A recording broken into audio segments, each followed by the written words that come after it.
all of them through. So it's not a bad plan really. Get a tank up here with siege mode, and then maybe later on you've got a Thor up here. You're going to be able to cover your wall and protect it.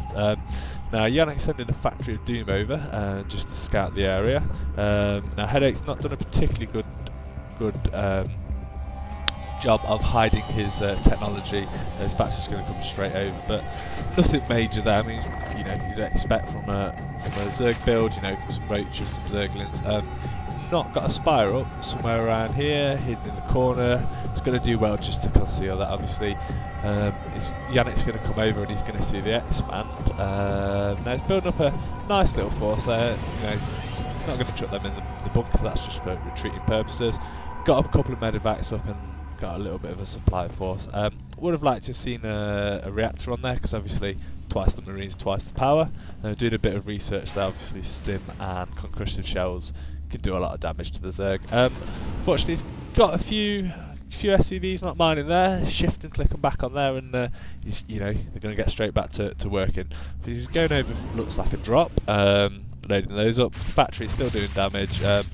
It's a tank, enough health. Those queens are just not really going to do a lot to it. So we've got a marauder on there and a marauder SCV on there. So it's a good game really. Headache's got that little Zergling in there, but obviously you can't actually see anything with that. So let's go over to the drop, and we'll just see. So the loading up corner of the map, good place to go really. Anywhere sort of. I play Terran. If you want to do a drop, flying around the edge, drop him in the back. The scouting with the factory is brilliant, because obviously he knows there's nothing that's going to see that. There's no aerial defences. He's got no the flappy wing things up, or bats. What the fuck are they called? Mutilus. It's got none of it's got none of those up, so can't do a lot. Queens, not bad anti-air, but no real threat to that colossal thing floating in the sky. And obviously, if this was a real game, you could set that alight and crash it into the drones. But unfortunately, it's not something Blizzard have put in the game. So we've got the drop going down now. I missed that a little bit. I do apologise, but yeah, he covered that successfully with those roaches and those Zerglings. Although he has taken out quite a lot of his drones on this side. Let's just have a quick look at the count. So it's to 20, so he has just pulled ahead a little bit in terms of drones. Headache doing a good job here. He's just keeping some sort of units on the edge, so that, because obviously they drop one by one. He's got them all in one, which is unfortunate, because he can only drop one at a time. Which means that these should be enough to surround and obviously pick those off, and he can move those roaches that are just on this corner here.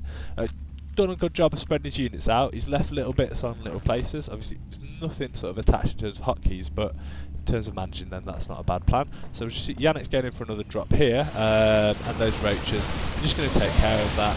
Not enough energy to look at that, and speedlings coming in, picks them up. He's lost most of his forces there, and he's not really done any damage to the drones. And as you can see, fucking Headache pulls ahead on the drone count. So that, whilst it was a decent harass, has not really done a lot. Now, unfortunately, this seems to be where Headache goes wrong. Speaking to him after the game, he said he'd miskeyed. He ends up putting 2 spawning pools down. Could have gone for a spire there, which would have been most effective. Obviously, Janik's got no real air defence. He's only got a couple of marines. Fly him in the back, take some of these SCVs out, fly down here. Obviously he's got his expand up now, start to take these guys out.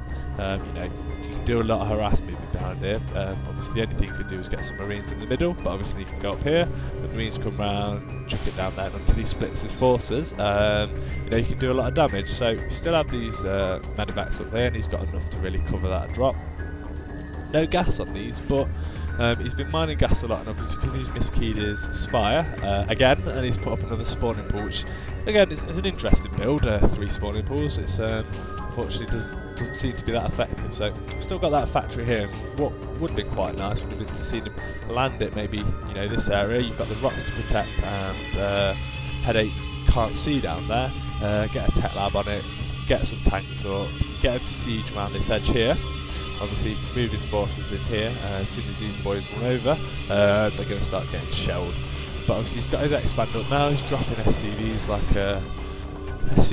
mules like a motherfucker, and yeah, you know, he's got quite a strong footing. Headache really, he's got no real forces unfortunately at this moment.